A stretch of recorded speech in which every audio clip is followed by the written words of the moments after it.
Voltando com a nossa programação, né, do primeiro Congresso Norte-Nordeste Multidisciplinar sobre o Câncer. Estamos aqui já na reta final, né, vamos agora para a última palestra. Acabamos de assistir aí o depoimento, né, da doutora Natácia, enfermeira, mas acometida pelo câncer. E nós vamos ouvir agora a palestra do médico infectologista, o Dr. Kenny Colares. Nós convidamos o Dr. Kenny Colares, que mora em Fortaleza, então ele também não tinha como estar aqui, mas devido à importância da sua palestra, pois como infectologista ele vai esclarecer muita coisa acerca da infecção provocada pelo Covid-19, né, o coronavírus, e a gente achou que era muito pertinente mesmo, até para esclarecer a todos que estão assistindo ao Congresso sobre o Câncer, alguns pontos, né, que se tornaram até controversos e duvidosos acerca do coronavírus. Então, como uma autoridade, como um pesquisador sobre o assunto, a gente vai ficar agora com o Dr. Kenny Colares, médico infectologista, com a palestra Atualização sobre a infecção pelo Covid-19. Então fiquem agora com o Dr. Kenny. Olá a todos, olá a todas. Me chamo Kenny Colares, sou médico infectologista, atuo aqui no Hospital São José de Doenças Infecciosas, aqui em Fortaleza, Ceará. Sou professor da pós-graduação da Universidade de Fortaleza, onde temos um grupo de pesquisa em virologia clínica.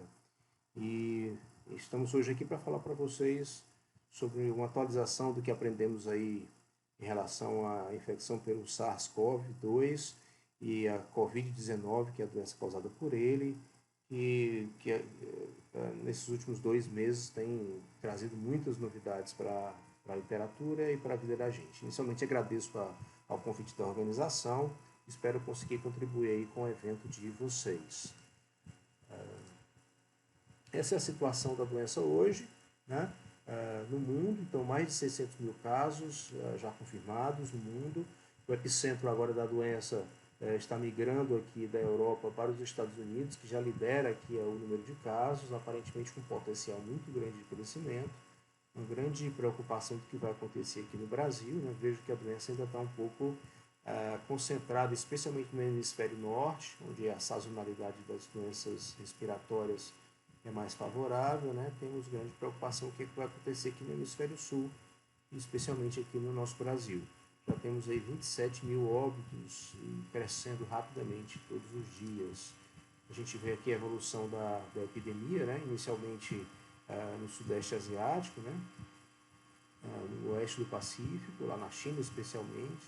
Depois uma grande expansão aqui na Europa, aqui em laranja, né? E em amarelo claro aqui, e a chegada às Américas, onde a doença está crescendo rapidamente, de uma forma exponencial, deixando todos nós preocupados. Aqui no Brasil, ainda estamos começando a subir a elevação do número de casos, né? Isso, temos até ontem 3.417 casos, já 92 óbitos, com a letalidade de 2,7, um pouco abaixo do que tem sido observado no mundo, mas ainda é uma fase inicial da doença, né? Temos aqui 4 estados, aqui São Paulo, com grande número de casos, a doença bem mais avançada lá, mas Rio de Janeiro, né? Aqui em Fortaleza, aqui no Ceará, estamos tendo um número de casos maior da doença, e aqui em Brasília, né? São os locais onde a gente tem uma preocupação maior de estar, em breve, tendo as notícias mais complicadas. Falando um pouco sobre a família dos coronavírus, esses vírus eles são uma família de vírus já conhecida desde os anos 60, são vírus de RNA. Esses vírus de RNA têm determinadas propriedades, especialmente eles não têm a capacidade de causar doença crônica, ou pelo menos a grande maioria deles, como uma regra, mas em compensação eles costumam causar doenças agudas, geralmente com replicação viral muito acentuada, uma transmissibilidade muito acentuada, né? E esses vírus eles dependem muito da presença, como é um vírus que causa uma doença aguda, eles dependem muito da presença de pessoas suscetíveis para se propagar, né? Por isso que a gente vê que essas doenças como essa, ou como a dengue, né, ou como a influenza, elas têm uma facilidade maior de acontecer em grandes aglomerados humanos, porque à medida que a pessoa tem uma doença aguda, se ela não estiver próxima de outras pessoas, o vírus não vai conseguir se perpetuar. Aquela infecção vai se resolver e o vírus não vai conseguir se perpetuar. Então, realmente, são vírus que se beneficiam muito aí da nossa realidade de urbanização de grandes cidades no nosso país e no mundo, né? Também são vírus que têm uma variabilidade muito grande, genética, capacidade de desenvolver mutações, e essa variabilidade muitas vezes nos causa surpresa, como um vírus que era de animais, e por conta de mutações e por contato entre animais e seres humanos, ele desenvolve é, a possibilidade de sobreviver agora no novo hospedeiro, no hospedeiro humano, se transformando de uma doença animal em uma doença humana. Aparentemente foi isso que aconteceu. Essas mudanças acontecem especialmente nessa região aqui. Essa proteína S na superfície do vírus talvez seja o único detalhe estrutural que vale a pena a gente falar. Essas proteínas elas têm uma função de ancoramento e de ligação e de facilitar a entrada do vírus da célula. De uma forma geral, existe um reconhecimento específico, como se uma chave se liga a uma fechadura, dessas proteínas com os receptores na superfície da célula. Apenas se houver esse encaixe, o vírus vai conseguir penetrar. E a gente vai ver que a afinidade dessa proteína ela vai falar um pouco sobre a doença que a gente vai ter nos nossos pacientes. Temos aqui a lista dos 7 coronavírus humanos conhecidos até agora, né? Então, o primeiro foi descrito aqui em 1965. Esses 4 aqui que tem essa coloração aqui mais apagada, escura, são os vírus que são causadores de resfriados. Eles já estão entre nós há muito tempo, provavelmente todos nós que já tivemos doença por ele, mas a gente nunca tomou conhecimento, nunca foi dado grande importância e teve aí dentro dos vírus dos resfriados, né? Em 2003, a gente tem a primeira epidemia da chamada síndrome respiratória, doença por esses coronavírus, mas que apresentam acometimento importante do trato respiratório baixo e doença grave, potencialmente fatal. Em 2012, tivemos a MERS, que aconteceu mais ali no Oriente Médio. E agora, em dezembro de 2019, a doença pelo SARS-CoV-2, que é chamada Covid-19, a doença, e o vírus é chamado SARS-CoV-2. Observe que o nome do vírus ele foi batizado com um nome próximo ao do vírus SARS-CoV-2, já sinalizando para a gente que esses dois vírus são os que possuem um comportamento, uma estrutura genética e, por conta disso, um comportamento mais parecido, né? Por isso tem nomes iguais. Vejam aqui que quando a gente fala que cada vírus tem um tropismo por um receptor, o receptor que eles são capazes de se ligar são esses receptores da enzima conversora de angiotensina, onde age aquelas medicações que a gente utiliza para hipertensão, né? Isso aqui, a afinidade desses receptores por células vai dizer qual tipo de célula, né? Dependendo da distribuição dessas células na superfície, desses receptores na superfície das células, vai dizer qual é o tipo de célula que o vírus vai penetrar. Assim, por exemplo, um exemplo que a gente já conhecido, temos a gente sabe que o vírus HIV tem na sua superfície a GP120. A GP120 é capaz de se ligar a receptores de CD4. Receptores de CD4 estão distribuídos especialmente na superfície de células do sistema imune, especialmente linfócitos T e macrófagos. Então já fica fácil a gente saber se o vírus entra nessas células, que essa é uma doença de alteração do sistema imune, né? Uma doença do sistema imune. Então, quais são os tecidos então, onde esses receptores estão distribuídos no nosso corpo? Esses receptores eles são amplamente disseminados em várias células, mas as mais importantes são células do trato respiratório, células epiteliais ciliadas, pneumócitos tipo 2, que vão estar presentes especialmente no trato respiratório inferior. A gente vai ver que isso vai se correlacionar com a clínica de uma doença que causa a doença mais importante na parte inferior, com tosse e com falta de ar, e menos na parte superior do trato respiratório, ou seja, tem menos obstrução nasal, coriza, dor de garganta.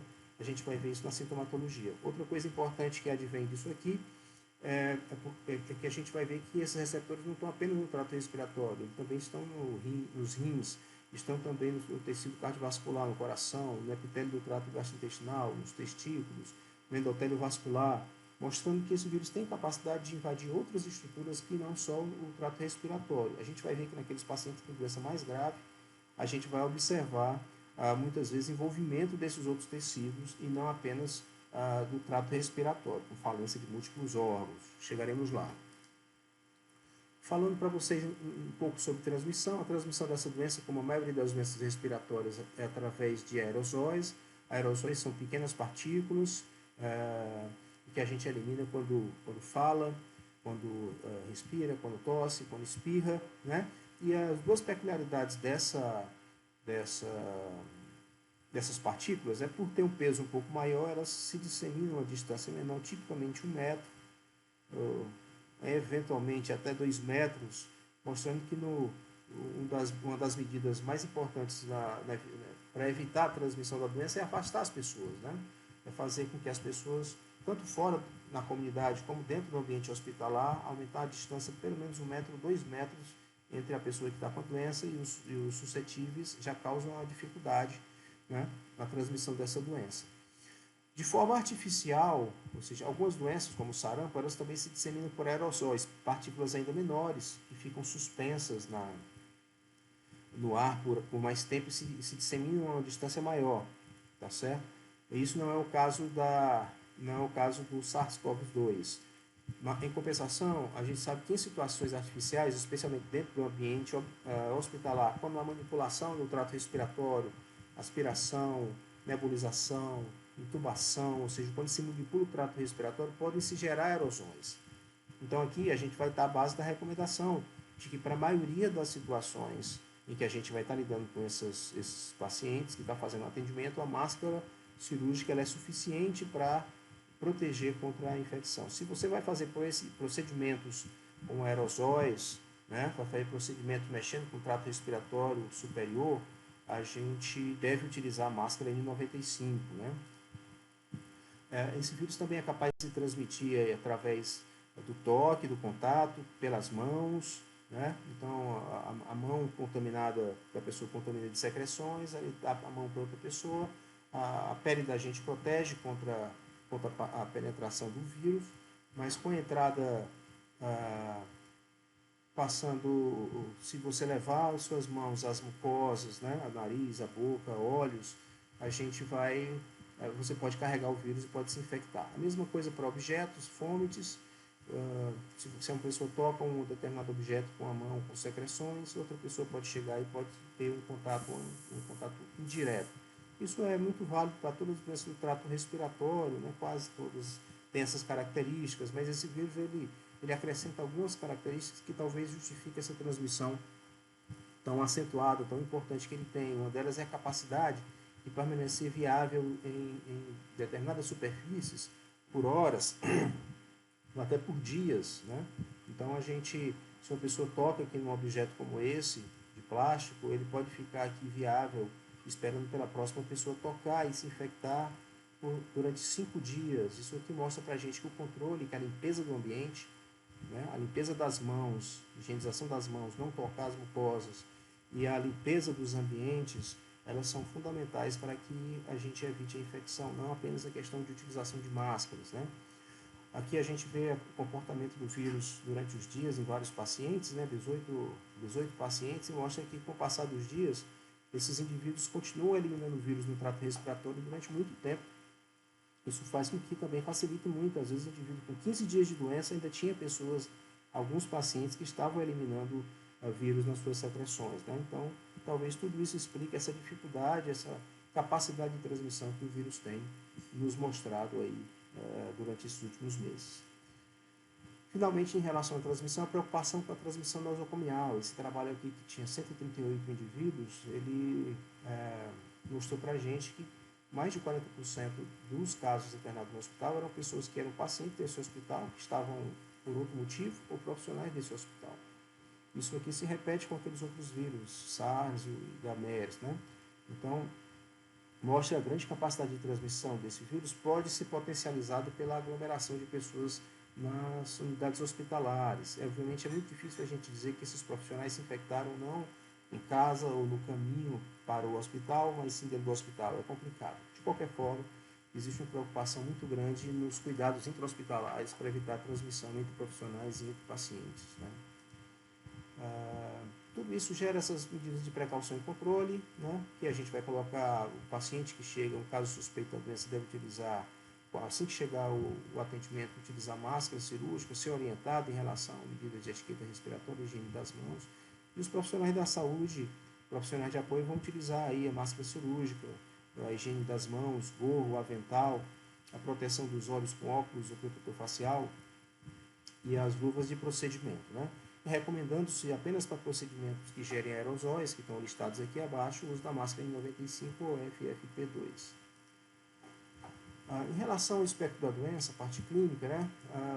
As doenças infecciosas, elas têm esse comportamento. Trouxemos aqui o exemplo da dengue, né? São doenças que elas têm um espectro de manifestações. Então, a doença se comporta de uma forma diferente de acordo com os indivíduos. Então, o desfecho dessa doença vai depender um pouco do agente, da maior agressividade, capacidade de transmitir e causar doença, mas também da capacidade do hospedeiro de se defender, do sistema de defesa e a integridade orgânica, isso acontecendo dentro do meio ambiente, né? Então, às vezes, por conta disso, a mesma doença acomete uma pessoa que pode não ter sintoma nenhum, outra pessoa que pode ter os sintomas clássicos da doença e outra pessoa pode ter as formas mais graves, né?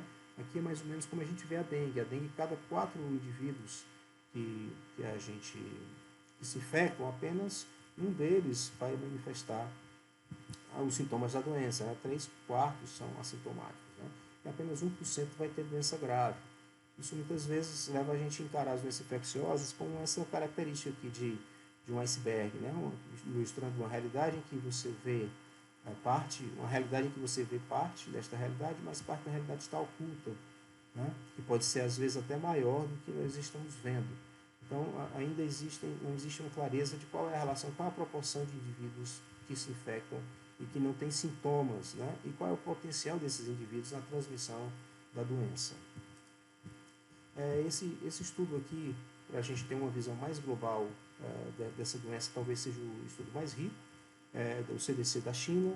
Ele cataloga aí mais ou menos 44 mil casos e mostra algumas coisas importantes para a gente em relação ao comportamento da doença, né?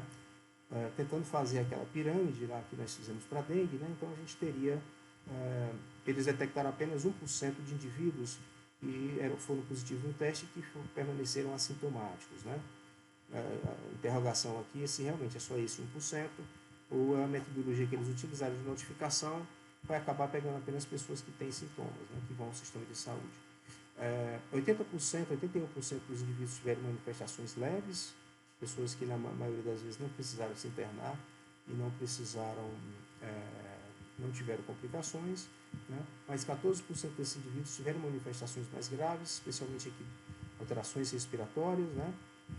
E 5% tiveram insuficiência respiratória, choque, falência de múltiplos órgãos. Foram indivíduos que foram para a UTI e cerca de metade deles foram a óbito. A letalidade geral aqui nessa casuística foi de 2,3%. Esse estudo aqui mais recente é uma simulação com modelos matemáticos de todos os casos que ele conseguiu levantar lá na China até 23 de janeiro de 2020. Eles pegaram esse número de casos e fizeram modelagem com a curva de doenças, de casos que veio depois, e chegaram à conclusão que, neste momento aqui, aparentemente 86% dos indivíduos nessa fase aqui não tinham sido detectados, né? Seriam assintomáticos ou oligossintomáticos, né? Mostrando uma relação aí, uma sugestão de uma relação de 6/1 entre sintomáticos e assintomáticos.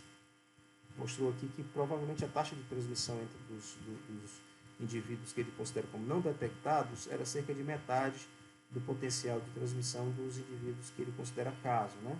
E que esses casos não detectados, eles representaram 79% dos casos novos de infecção gerados durante o período que veio depois. Isso aqui, obviamente, é uma simulação, dá uma ideia para a gente que, além abaixo, aquela parte do iceberg que fica abaixo, que não é visível para a gente, que são os casos não detectados, aparentemente eles são maiores do que a gente imaginava, obviamente, tornando um desafio aí o controle dessa doença. Esse mesmo estudo mostrou também que a maioria dos indivíduos se concentra na faixa de 30 a 70 anos, né, mas que os óbitos em preto, eles se concentram, 80% dos óbitos acontecem após os 60 anos, isso tem sido colocado que acima dos 60 anos aumenta o risco da letalidade da doença, mas é interessante a gente observar que já existe óbito, que desde os 20 anos já existem óbitos, né, que 20% dos óbitos acontecem nessa faixa. Então, se é verdade que os idosos são têm mais risco de complicação, não é verdade que os jovens estão isentos de complicação. Né? Eles também precisam se proteger e eles também se protegendo vão proteger os mais idosos. Se a gente observar aqui a letalidade, a gente observa aqui que a média foi aqui 2,3, né? Mas que ela vai subindo aqui a partir dos 20 anos devagarzinho e realmente entre 60, depois de 70 e depois de 80, ela dá um salto, né? Cerca de 4, 8% e 15%, né? Então realmente esse é o pessoal que tem um pouco mais de risco. Também isso aqui já tem sido bastante divulgado, as comorbidades, né? Então, os indivíduos sem comorbidades eram 75% aí, para quase, dos casos e tiveram 30% dos óbitos, né? Então, a presença de comorbidade foi um fator de risco esteve mais concentrado entre indivíduos que tinham hipertensão, diabetes, doença cardiovascular, DPOC e câncer, né? Mas houve óbito também entre pessoas que não tinham comorbidade, mostrando que se existe risco, não existe uma proteção absoluta para o restante da população.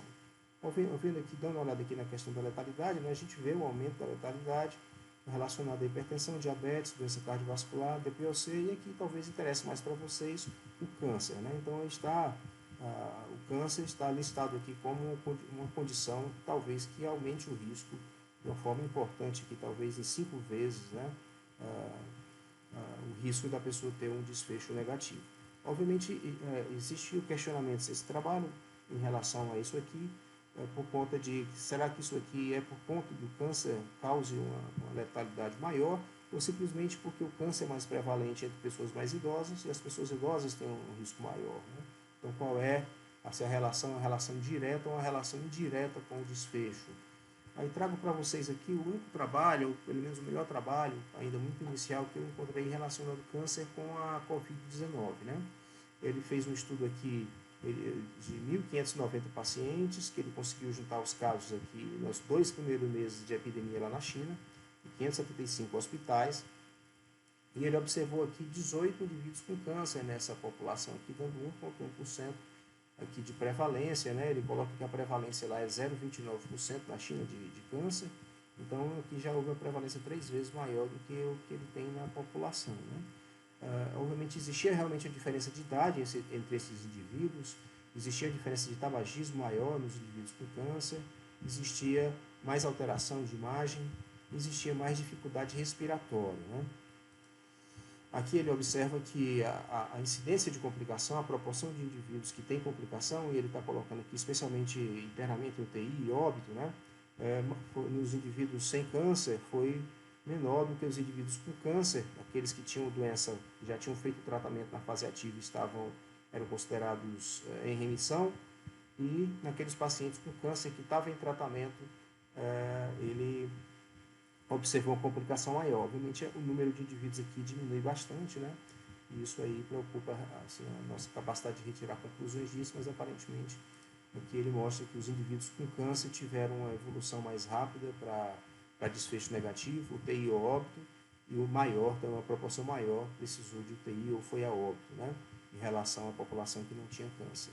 Aqui na análise multivariada, vários fatores estiveram associados ao desfecho negativo, desfavorável, e a presença do câncer esteve 5 vezes maior a chance, mais uma vez o número parecido, 5 vezes maior a chance do indivíduo ter uma evolução desfavorável mais grave se ele tiver câncer. Né? Então, aparentemente existe sim o impacto da doença, e isso no final ele solta algumas recomendações que durante esse período de epidemia seja, se possível, postergado intervenções tanto medicamentosas como cirúrgicas nessa população, seria talvez possível adiar, que esses indivíduos deveriam ficar no isolamento mais rigoroso para se proteger da doença e, eventualmente, estando doentes, que tivessem um acompanhamento mais estreito, mais preciso, mais próximo, por conta da maior chance de complicar são as conclusões do trabalho. Né?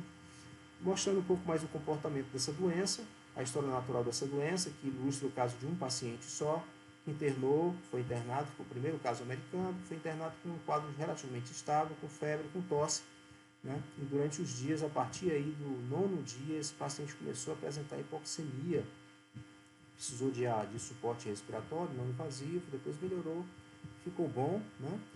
Mas mostrando aqui, a gente vai se repetindo nos outros trabalhos, essa característica de uma complicação tardia, né? Esse indivíduo, ele geralmente passa a primeira semana com sintomas gerais, mas é no segundo sintoma, no segunda semana que esses sintomas se transformam em mais importantes. Veja como a rinorreia aqui foi importante, e veja como houve aqui vários sintomas do trato gastrointestinal e abdominais, isso que tende a se repetir na outra casuística que a gente vai mostrar. Aqui outro trabalho que coloca a mesma coisa, né? Ou seja, o período que os indivíduos procuraram o hospital para se internar, que tiveram dispneia, que tiveram insuficiência respiratória, que se internaram na UTI, foi todos acima de 7 dias da doença. Como se ela tivesse um período inicial de uma semana um pouco mais benigno, e em alguns indivíduos, na maioria não, mas na minoria, na segunda semana ele teria um período crítico em que as pessoas podem adoecer e evoluir para as formas mais graves da doença. Aqui eu mostro alguns dados de 3 estudos clínicos disponíveis, aqui são feitos em hospitais, mostrando sempre uma faixa etária um pouco mais avançada, né? Mostrando uma predominância do sexo masculino, aparentemente tem uma chance maior de apresentar casos mais graves e precisar internar, e um perfil de comorbidade que vai de 30% a 50% dos casos internados têm comorbidade, né? Isso tende a se repetir nos estudos. Esse gráfico aqui ele mostra um pouco a sintomatologia, eu vou destacar só as coisas mais importantes. Aqui eu tentei sistematizar cinco principais estudos que colocam para a gente a distribuição de sintomas, né? Aqui, nessa parte vermelha aqui, são sintomas sistêmicos, então a gente vê que especialmente a febre é o sintoma mais frequente, né? Ele esteve presente aqui na admissão dos pacientes em 80% a 90%, até 98% dos casos, dependendo do estudo, por isso que a febre é um dos sintomas mais valorizados no diagnóstico clínico. Em relação aos sintomas respiratórios, veja que a tosse esteve presente aqui entre 60% e 75%, 80%, né? Digamos, os 70% dos indivíduos vão ter tosse, a tosse geralmente sem expectoração, uma minoria aqui vai ter expectoração, mais ou menos um terço, né? Na maioria é uma tosse seca. Então, esse binômio aí, febre, tosse seca, é o que a gente pensa especialmente para fazer o diagnóstico dessa doença. Vejam aqui que a dor de garganta, como é pobre essa sintomatologia, 5% a 17% dos indivíduos tinham dor de garganta. A presença de rinorreia, que é uma marca registrada aí das doenças respiratórias, né, é bem muito pobre, 4%, os outros estudos nem citam. Né, congestão nasal também, ou hiperemia conjuntival também muito baixo. Então, aparentemente, os sintomas são realmente mais importantes. A parte de baixo do trato respiratório, tosse e a dispneia, em cerca de metade dos casos. Em compensação, alterações no trato gastrointestinal alcançaram até 39% dos pacientes com alterações gastrointestinais, que poderiam ser aí náuseas e vômitos, né? Cerca de 10% aí a presença de diarreia, dor abdominal. Então, essa é uma cara da doença. Tosse e febre, menos sintomas altos do que a gente vai ver no resfriado e na influenza, e mais sintoma gastrointestinal do que a gente vai ver no resfriado e na influenza. No laboratório, a gente vai ter que preocupa especialmente uma linfopenia importante nesses indivíduos, especialmente nos indivíduos mais graves que foram para a UTI, sendo um marcador de risco, né? Uma alteração aí inflamatória, né? Marcadores inflamatórios da coagulação, dedina e procalcitonina bastante aumentado nesses indivíduos. Tem outros estudos mostrando aí várias interleucinas aí também aumentadas, né? Uma alteração das enzimas cardíacas, importantes, especialmente nos pacientes mais graves, mostrando uma potencial para agravar, para agredir o coração, né, isso. Icterícia, alteração das enzimas hepáticas, alteração da função renal, tudo isso pode estar presente, especialmente nos casos graves. Na radiologia, a maioria dos pacientes vão ter velamentos bilaterais, com esse padrão aqui, um padrão mais intersticial, né? Esse aqui é um caso bem discreto, alguns aqui com um velamento intersticial mais bem definido, aquele padrão de vidro fosco, aquele padrão de que está borrado, mas a gente não consegue delimitar um velamento específico, tá certo? Em alguns casos mais graves, começam a haver essas consolidações, que elas são mais importantes na periferia do pulmão, né? Se formam consolidações, e que são mais importantes aqui na periferia do pulmão. A gente vai observar naqueles casos um pouco mais graves, né? Em termos de complicações, vejo que a complicação mais importante é a SARA, assim da angústia respiratória do adulto ou aguda, que vai acontecer aí em cerca de 20 30% dos indivíduos, né? Mas veja que a lesão cardíaca está presente em uma proporção importante desses indivíduos. Aqui nesse estudo, vejam que a alteração principal aqui foi a SARA, realmente, né? Mas a gente teve aqui alterações como arritmias, lesão cardíaca e choque, que mostram um comprometimento importante do sistema circulatório. Isso levanta algumas preocupações para a gente. A gente vê que o acesso aos recursos da saúde foi um dos determinantes da letalidade, ou seja, nas cidades que tiveram poucos casos, a letalidade da doença foi menor do que nas cidades que tiveram muitos casos, mostrando que, por um lado, existe características do vírus que fazem uma letalidade mais alta, né? Mas também existe do hospedeiro, de ser mais idoso, de ter aquelas comorbidades, mas aparentemente o sistema de saúde ter maior ou menor capacidade de cuidar desses indivíduos também vai determinar uma letalidade mais alta ou uma letalidade mais baixa. Aqui nas cidades que tinham muito caso, provavelmente foi superada a capacidade de resposta do sistema de saúde e esses indivíduos tiveram um desfecho mais grave, né? Por isso existe essa importância, isso tem dado para essa curva, né? Colocar essa ideia de que existe uma capacidade, um limite do sistema de saúde dos países. O nosso é um sistema de saúde que tem as suas dificuldades, né? Em atender os indivíduos. Então, se a gente tiver muitos casos, muito rápido, a gente, mesmo sendo a mesma doença, vai ter uma letalidade maior do que se a gente tiver a mesma quantidade de doenças, mas se a gente tiver mais lentamente, né? Se a gente for tendo com o passar dos meses, né? E que o sistema de saúde seja capaz de dar essa resposta. Por conta disso, é que tem todas essas orientações aí de mudança de comportamento, né? De educação da população em relação a hábitos, comportamento, né? De isolamento dos casos, pessoas doentes não devem se expor, sair, nem entrar em contato com outras pessoas. No distanciamento social, a gente diminuir a convivência com aglomerações, sair menos de casa, né? Tocar menos as pessoas, né? E, por outro lado, toda uma preparação, uma organização e ampliação da rede assistencial para conseguir dar resposta a essa pandemia tem sido a resposta que tem sido dada pelos gestores, né? A atenção primária de saúde tem um papel fundamental aí nesse processo, a porta de entrada no sistema. Então, tem sido organizado para que aqueles 80% dos casos mais leves sejam triados e sejam acompanhados na atenção primária de saúde, que obviamente vai selecionar aqueles 20% de casos que precisam de um apoio maior para as unidades de maior complexidade, né? Certamente nesse processo vai ser importante a questão da abordagem sindrômica, né? A gente observar a questão do resfriado, aquela doença comum que não parece muito com a Covid, né? Que tem muitos sintomas altos, espirros, congestão nasal, dor de garganta, poucos sintomas sistêmicos, especialmente febre, quase que não há febre, ou raramente tem febre, né? E com sintomas tosse, falta de ar, desconforto respiratório menos importante, aqui mais importante. Então, aqui, a síndrome gripal, atualmente a gente vai fazer um atendimento. Se tiver síndrome gripal, pode ser tanto influenza como Covid-19, e talvez para a maioria das pessoas a gente não vai conseguir fazer essa distinção, vai ter que ser feita a abordagem sindrômica. Aqueles pacientes com doença mais leve, especialmente essas duas faixas aqui, e que não tiver sinal de desconforto respiratório, deve ser atendido na atenção primária de saúde. A partir do momento que aparece a pneumonia severa, aquele paciente vai ter características de SIRAG, né, síndrome respiratória aguda grave, aumenta a frequência respiratória, queda da saturação, sinais de insuficiência respiratória, esse indivíduo aqui vai ter que ser encaminhado para o setor, para as UPAs, eventualmente para os hospitais de referência, e aqui as formas mais graves da doença certamente vão ter que ficar em UTIs, né? Se a gente conseguir fazer isso adequadamente, certamente teremos uma letalidade menor possível. Em relação ao diagnóstico, tem sido feito basicamente aqui pelo PCR, né? Ou seja, a detecção direta desse vírus que vai acontecer aqui, especialmente aqui nos primeiros 15 dias da doença, né? Estão chegando no país esses testes de sorologia que a gente vai conhecer. Esse aqui vem inclusive do prospecto de um deles, mostrando que existem testes de antígeno, que você colhe material do trato respiratório alto para você detectar. Ele fica detectável mais tempo e é mais barato, mais rápido do que a PCR, né? E existem os testes de sorologia no sangue, em que vai ser IgG e IgM. A IgM vai estar presente aqui até um determinado tempo, a gente não conhece muito bem essas informações ainda.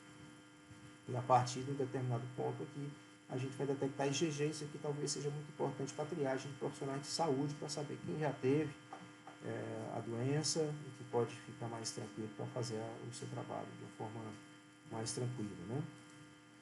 O tratamento é um tratamento mais de suporte sintomáticos, suporte ventilatório para quem precisa, circulatório, até extracorpóreo, foi utilizado nos outros países, né? Uma preocupação importante aí com o balanço de líquidos, não encharcar esse indivíduo que tem aí uma sobrecarga circulatória, um pulmão inflamado, então muito cuidado na infusão de líquidos. Os corticoides, existe uma dúvida, mas de uma forma geral não são recomendados a utilização dos corticoides. O uso de anti-inflamatórios, né? De repente vai melhorar a inflamação no pulmão. E a questão dos antivirais, que a gente ainda não tem antivirais específicos, temos algumas drogas aí que estão em fase de teste, né? Que a gente se preocupa aí se elas são seguras já para serem utilizadas. Eu vou mostrar rapidamente. Aqui a gente vê uma proposta de patogênese e a utilidade do tratamento, muito interessante, né? Mostrando, esse pesquisador que tentou colocar aqui, ele tem observado, inclusive de uma revista que trabalha com imunossuprimido, com transplante de pulmão e coração, né? Mostrando que eles têm observado nos pacientes transplantados, pacientes imunossuprimidos, que ele tem tido um comportamento nessa fase aqui, na primeira semana da doença, semelhante à população geral, e nessa fase aqui, eles têm tido a doença mais branda, pelo menos eles têm observado mais branda do que a população geral. Então, tem sido colocado sempre imunossuprimido como uma população de risco, baseado nas outras doenças, mas na verdade não existem fatos que mostram que essa doença é mais grave imunossuprimida. Talvez ela pode ser mais leve, já sinalizando para a gente, dentro daquela história, aquela ideia que a gente viu aqui, a primeira semana o paciente tem sintoma de febre, etc., e geralmente não complica. Essa é a fase que está especialmente relacionada à replicação viral e a resposta da nossa imunidade inata a essa replicação viral. Na segunda semana, mais uma resposta inflamatória do hospedeiro, e talvez essa resposta exagerada, essa inflamação exagerada que alguns indivíduos têm, talvez estejam relacionados àquela evolução mais grave que alguns pacientes têm. Então, dependendo disso, ele sugere que nessa fase aqui, talvez seja mais interessante utilizar medicações antivirais. Nessa fase aqui, talvez utilizar mais medicações anti-inflamatórias como racional para abordagem desses indivíduos. Esse foi o primeiro trabalho que saiu, assim, mais robusto, sobre o uso de lopinavir e ritonavir, que tinha sido mostrado alguma ação nos coronavírus. E pelo menos esse primeiro trabalho, ele não teve uma resposta, uma diferença significativa em relação à resposta, à diminuição dos vírus no trato respiratório, né? A melhora clínica foi um pouco melhor, mas não foi significativo do ponto de vista estatístico, né? A cloroquina tem sido outra droga que tem sido sinalizada. Aparentemente, os países que utilizaram, especialmente China e Coreia, têm relatado uma observação de bons resultados, mas ainda não foi publicado um trabalho que mostrasse exatamente qual é o paciente que se beneficiou e qual o benefício, né? Então, aparentemente, é mais ainda a impressão de que a medicação funcionou.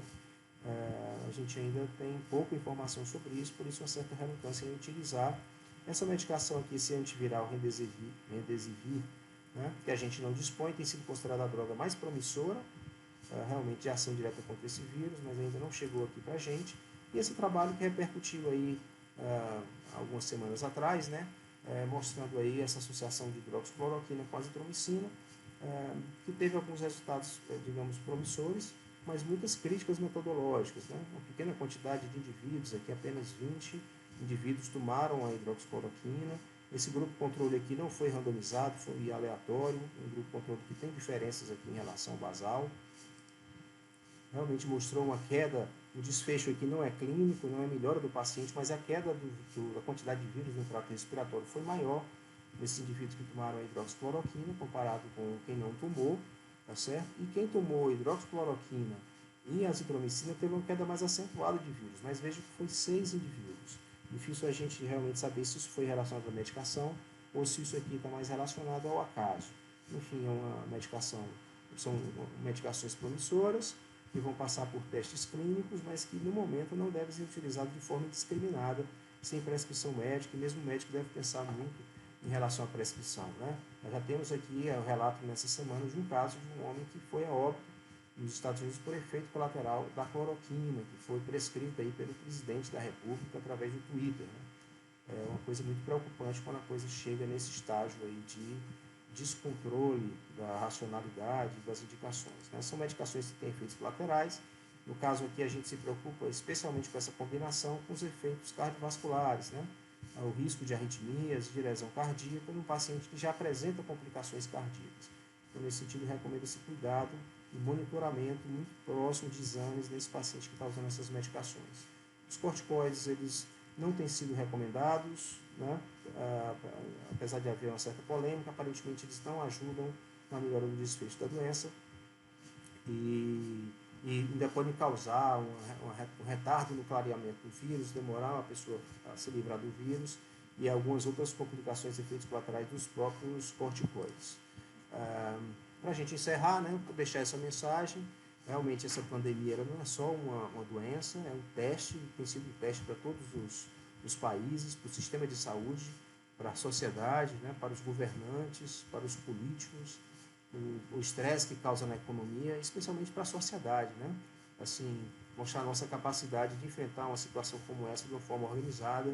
Nós no Brasil estamos passando por graves dificuldades nesse sentido, por não estar conseguindo ter uma consonância entre as autoridades de saúde, as autoridades, os gestores, os governantes de todo o país, com atitudes aí que talvez coloquem o risco da vida de todos nós. Espero que isso seja passageiro, que isso seja contornado, que a gente consiga superar todas essas dificuldades, né? Em alguns meses aí estarmos cantando vitória de ter passado por esse grande desafio dessa pandemia, ter passado bem. Era isso que eu tinha que trazer para vocês. Agradeço aí a oportunidade, espero que tenha contemplado aí o que vocês estavam esperando. Muito obrigado. Olá, voltamos. Com certeza vocês devem ter achado a palestra do Dr. Kenny fascinante, assim como nós achamos também. De fato, a gente já esperava, né? É um grande pesquisador, então foram informações muito, muito úteis mesmo, principalmente nesse momento que nós vivemos, né? De dúvidas, de incertezas. Muito esclarecedora, e a gente só agradece ao Dr. Kenny Colares pela participação dele.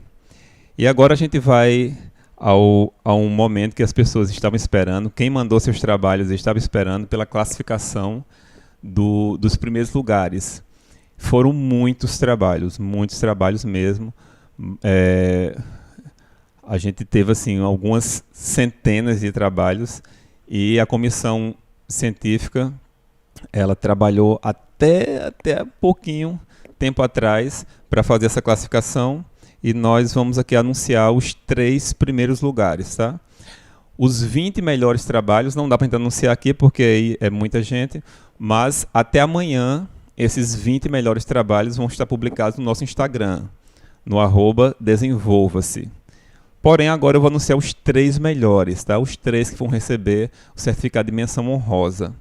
Então, em terceiro lugar, ficou o trabalho intitulado Prevalência da depressão em pacientes oncológicos.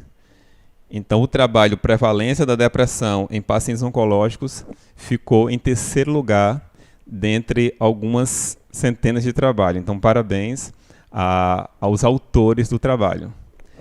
Em segundo lugar, ficou o trabalho intitulado Análise de biomarcadores tumorais presentes na saliva para diagnóstico de carcinomas de células escamosas orais. Então, parabéns aos autores do trabalho citado. Foi o segundo lugar entre algumas centenas. Então, um honroso, né? Segundo lugar, um honroso terceiro lugar. E, finalmente, primeiríssimo lugar, o trabalho intitulado O prognóstico de pacientes oncológicos infectados pela doença por novo coronavírus. Então, um trabalho super atual, um trabalho aí juntando a temática do nosso congresso, que é o câncer, com a nossa realidade atual, né, que é a epidemia, né, do coronavírus, e o trabalho que ficou em primeiro lugar conseguiu juntar essas duas coisas. Vou repetir aqui o título do primeiro lugar: O prognóstico de pacientes oncológicos infectados pela doença por novo coronavírus. Parabéns aos autores, Parabéns aos orientadores desses trabalhos, realmente muito bem feitos. E a partir de amanhã você já encontra os 20 melhores já divulgados no nosso Instagram. E lembrando que todos os trabalhos que foram apresentados, todos, vão estar nos anais do Congresso. Esses anais vão ser publicados, né, com ISBN. Então já é um material muito, muito valioso mesmo, né, independente de classificação. Às vezes é um décimo, né, que separa um trabalho do outro. Pessoal, a gente encerra por aqui e quer agradecer muito mesmo a todos vocês que nos acompanham até agora. Algumas pessoas estão desde manhã aqui assistindo a transmissão ao vivo. Alguns assistiram em algum momento. Outros só vão poder assistir as gravações, porque estão de plantão, estão trabalhando. Mas não importa, o que importa é a participação de vocês. Realmente não teria como acontecer o Congresso sem a participação de vocês, que são as pessoas para quem a gente fez esse evento todo com grande carinho. Quero agradecer muito também a todos os profissionais que passaram por aqui, todos os palestrantes. São profissionais de saúde realmente comprometidos com a sua função, com o seu trabalho. Deixaram suas casas, mesmo no meio dessa situação complicada, eles vieram até aqui para transmitir ao vivo para vocês todo o conhecimento deles, e aos que mandaram as suas palestras gravadas, porque moram em outros estados, em outras regiões, e não podiam estar aqui.